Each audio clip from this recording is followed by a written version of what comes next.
This is Tomonews for Wednesday, February 22nd. Atlanta cops investigate violent robbery by suspected fake Uber driver. Tens of thousands of people have seen a post Florida woman Taylor Cleary Corey uploaded to Facebook that alleges an Atlanta Uber driver attacked her brother. However, the ride-sharing app company and the accused Uber driver say the victim may have been fooled by imposters. Bo Cleary requested an Uber pickup near an Atlanta bar on Irby Avenue at about 2:45 a.m. on Sunday. In a viral Facebook post, Cleary's sister claims another carpool passenger was already in the Uber car that her brother got into. Bo Cleary told police the driver changed course and headed towards the 3400 block of Peachtree Road, behind Peachtree Presbyterian Church, before stopping the vehicle.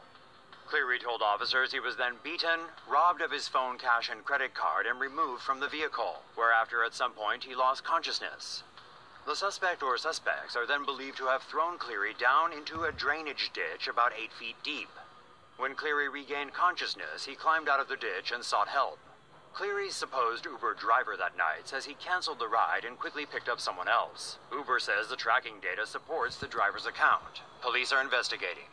Another man is also claiming and supports the driver's account. Police are investigating.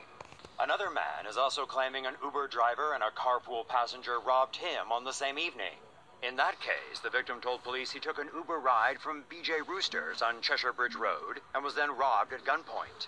Atlanta police are looking into both cases, and Uber says it will provide all data needed to assist in the investigation. Woman drives Jeep through her own lake house, killing her husband and injuring her kids. A Washington woman has been arrested and charged with 1 count of vehicular homicide and 2 counts of vehicular assault after running over her whole family with a Jeep.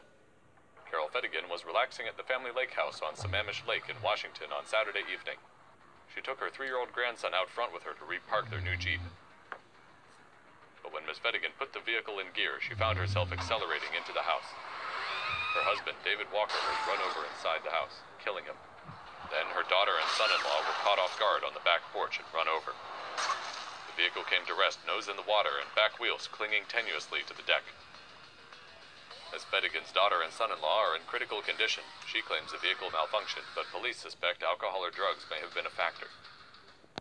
Justin Lee convicted and sentenced. 30 years for rape. After 38 months of waiting, 29-year-old Justin Lee, also known as Lee Dong-rae, has finally been convicted and sentenced to 30 years in jail. Lee is charged with drugging and sexually assaulting over 20 female victims. He was charged with 2 counts of rape in 2011 after 2 sisters accused him. When police raided his home, all the evidence was there because Lee had filmed the rapes for his personal video collection. After viewing his sick collection, police were able to bring an additional 7 counts of rape against Lee. A judge has also ordered Lee to pay $900,000 in restitution to his victims. Lee's lawyer says that he and his client intend to appeal the court's ruling, as they believe that the sentence is too heavy for being a mere serial rapist. Old man rapes 13-year-old girl, escapes jail by paying fine.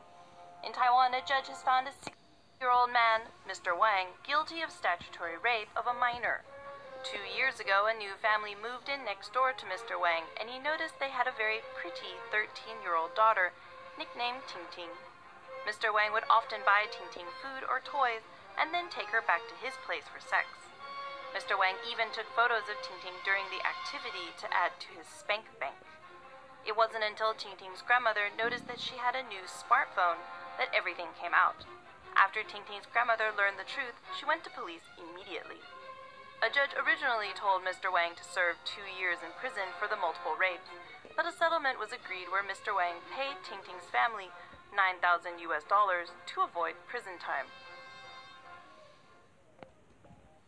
Toxic lead levels in city's water prompt state of emergency in Flint. City in Michigan is thirsty for justice after a large number of residents began suffering from severe lead poisoning, an issue which prompted city officials to declare a state of emergency on Monday night.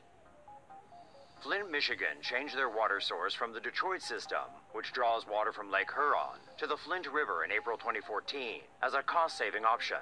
Reports found that Flint River's water is more corrosive than Lake Huron's and caused high levels of lead to leach out of the city's aging pipes into the water supply.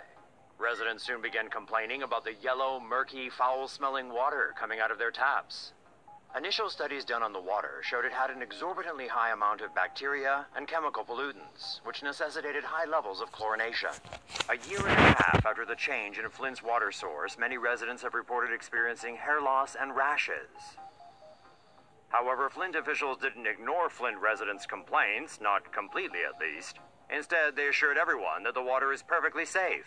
After it was revealed that the water was indeed contaminated, officials suggested that residents begin boiling their water and handed out water filters. A recent study showed that by the time Flint restored its connection to the Detroit water supply in mid-October this year, it was probably too late. The number of infants and children in the community with elevated lead in their bloodstreams has already doubled over the last year. Flint residents filed a federal lawsuit against the city last month, accusing officials of endangering their health.